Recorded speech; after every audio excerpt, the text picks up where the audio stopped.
Dans la nuit du 14 au 15 mars dernier, le cyclone Idai a frappé la côte du Mozambique avec des vents qui pouvaient atteindre plus de 200 km/h et avec des pluies torrentielles qui ont inondé la côte. Ça a créé énormément de dommages le long de cette côte-là, notamment dans la ville de Beira, qui est la 4e ville en importance au pays, avec 500 000 personnes.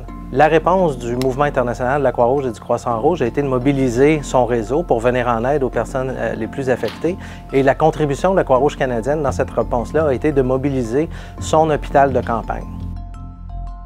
L'hôpital de campagne de la Croix-Rouge canadienne est un hôpital qu'on peut configurer de façon modulaire, dépendamment des situations dans lesquelles on les déploie. Dans le cas du cyclone Idai, on savait qu'on allait faire face à des maladies reliées à l'eau, ce qui s'est avéré malheureusement le cas lorsqu'il y a eu des cas confirmés de choléra.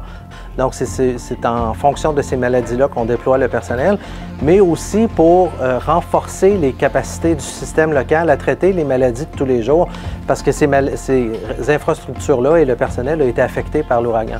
Pour en savoir davantage sur comment ça se déroule les opérations sur le terrain, je vais vous passer ma collègue Claudia Chavez qui se trouve au Mozambique.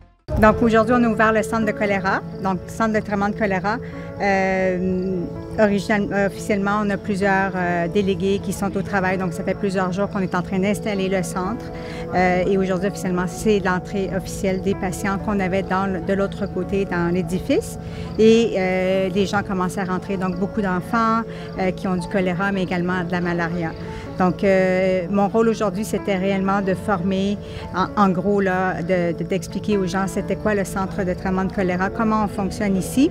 C'est tous des locaux, donc 36 infirmières qui ont passé, que j'ai fait 2 groupes séparés en 2 pour les former, pour les préparer à être dans différentes partie du centre. Donc, on a le triage, on a la partie de l'observation, puis par la suite, en arrière, ici, on voit aussi les tentes qui sont séparées par enfants, parents, donc hommes ou femmes.